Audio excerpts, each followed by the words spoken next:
From fish to eels to sea spiders, we've got a whole bunch of strange, creepy, and downright bizarre creatures to talk about while we cover the top 9 deep-sea creatures that came straight out of a nightmare. Starting off in our number 5 spot today, we have the Atlantic wolffish. Okay, these guys are named due to their teeth, and honestly, you can totally understand why.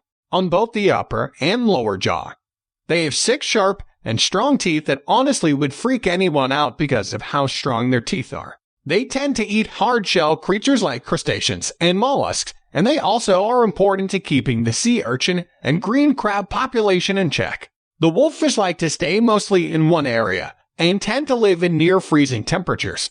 They have a very cool feature though, because they live in such cold temperatures. They have what is basically just antifreeze running through their bodies so that they don't freeze up even though they look super creepy. I have to admit that is pretty sweet. In our number 4 spot today, we have the fangtooth fish. The fangtooth fish has a mouthful of razor-sharp teeth perfect for clutching just about any size of prey in its jaw. That's right, any size. They live in the deepest parts of the ocean, the deepest having been recorded at about 16 zeroft. That is until they just so happen to feel like migrating up to the surface for a little vacation. Unlike a lot of other deep-sea dwellers, fangtooths do not have any bioluminescent organs to attract their prey. But that is because they're not the sit-and-wait kind of predator, and instead they seek out their meal using their excellent sense of smell. They're more active than most deep-sea dwellers and heavily rely on any light that may seep into their dark home. In our number 3 spot today, we have the deep-sea lizardfish. Deep-sea lizardfish are a small family of deep-water fish who are related to the telescope fish. These guys have flat heads and curved barbed teeth, and they grow to about 78 cm, or 31 inches in length, which makes them a pretty moderately sized fish. They prefer to stay at depths of 1,600 meters or 5,200, and they are actually one of the world's deepest living apex predators. These lizardfish are known to eat anything that comes their way, including other fish of their own kind. That's messed up. Despite the lack of light in the depths of the ocean, these guys have large eyes and pupils, and their vision is actually really important for their prey detection as well, as their well-developed eyes that allow them to see any residual or bioluminescent light.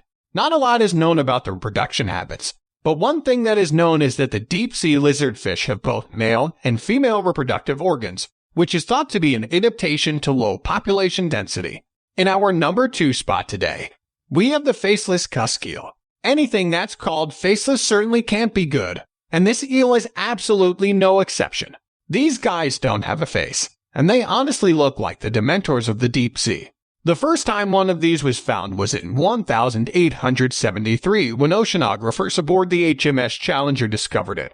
But for a century, no one else really came across one of these guys. Perhaps it's because they like to make their home in the icy waters, located about 13 zeroth below the surface of the ocean.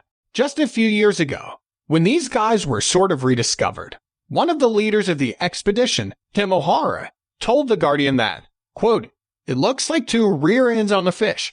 Really? Apparently the mouth of these guys sits underneath its body and can extend out to catch food before disappearing back inside its own body. So that's kind of gross.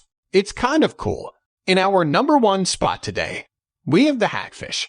There are about 76 different species of hagfish, and some of them are known to live as deep as 5,500 below the surface of the ocean. While the hagfish isn't particularly the best name, they are also known by an equally disgusting name of slime eels, and this is because their body produces a sort of goop that is used to ward off predators. This slime that they release has recently been found to impair the function of a predator's gills, so it seems as though it's a pretty effective shield. Aside from this defense mechanism, if their slime doesn't work and they find themselves still caught in the grasp of a predator, they can sort of tie themselves into a knot in order to escape the clutches. All right, guys, that has been our list returning today.